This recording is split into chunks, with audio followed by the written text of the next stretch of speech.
Mais quand le Fils de l'homme viendra, trouvera-t-il la foi sur la terre ?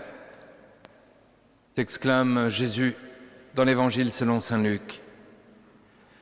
Dans ce grand combat entre la foi et l'incroyance, entre la foi et la peur, qui l'emportera dans le cœur des hommes ? De la foi ou de l'incroyance, qu'est-ce qui triomphera ce soir en présence de la Sainte Tunique, c'est-à-dire en présence de la passion du Sauveur ? Ce combat, c'est le drame qui traverse tout le ministère de Jésus, mais c'est aussi le drame qui traverse toute notre vie. Le Fils de l'homme vient, trouvera-t-il ce soir la foi dans nos cœurs ? La foi. La foi existe bien chez ces hommes qui portent le brancard, une foi décidée, active, presque impatiente. Ils souffrent de voir souffrir leur ami, cette personne handicapée. Et ils savent, ils croient que Jésus est pour lui la dernière chance, une vraie chance, comme Dieu seul peut en envoyer.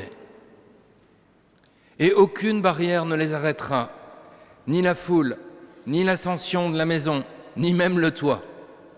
Ils vont vaincre par leur foi l'indifférence de la foule. Ils vont vaincre par leur force et leurs efforts la montée périlleuse de l'escalier. Ils vont vaincre par leur foi, leur intelligence, la descente du malade par le toit. Ils le savent au plus profond de leur cœur et ils l'espèrent. Si Jésus voit cet homme, si Jésus voit ce paquet de souffrances et de misère, il agira et triomphera de son mal. Oui, la foi est bien là chez ses porteurs. Mais l'incroyance et le doute sont aussi bien campés dans le cœur des scribes.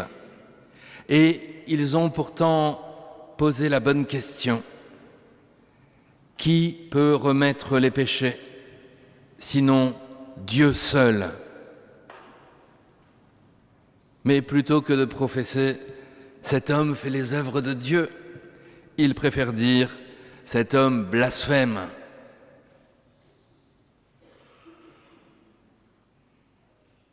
Il en est ainsi dans tous les temps. Il se trouvera toujours de beaux esprits pour refuser de reconnaître qui est le Christ, de reconnaître ses œuvres, ou de ramener ses œuvres et sa vie aux dimensions apparemment de la simple raison, souvent de leur simple raison, et pour trouver insoutenable que Jésus-Christ, vrai homme, agisse aussi en vrai Dieu. La foi, le pardon. Le brancard descend par le trou du toit. L'homme est là, au pied de Jésus, plus immobile et silencieux que jamais. Chers frères et sœurs, comment ne pas reconnaître ici nos propres paralysies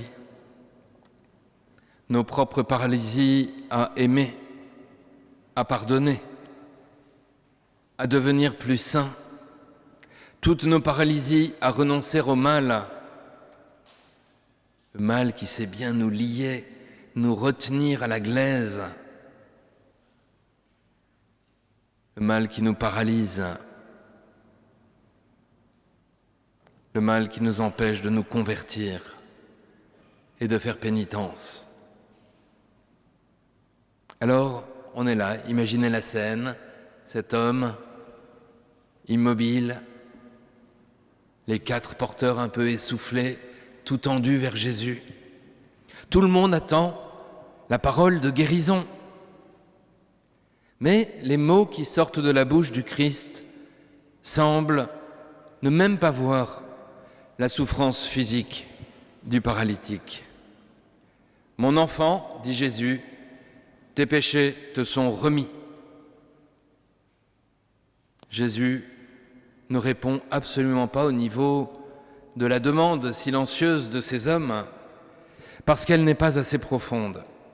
Jésus va se placer au niveau du bien radical de cet homme, comme il veut le faire pour nous ce soir. On lui demande la santé du corps, il donne la liberté du cœur. On lui réclame un miracle, il donne un signe de sa puissance.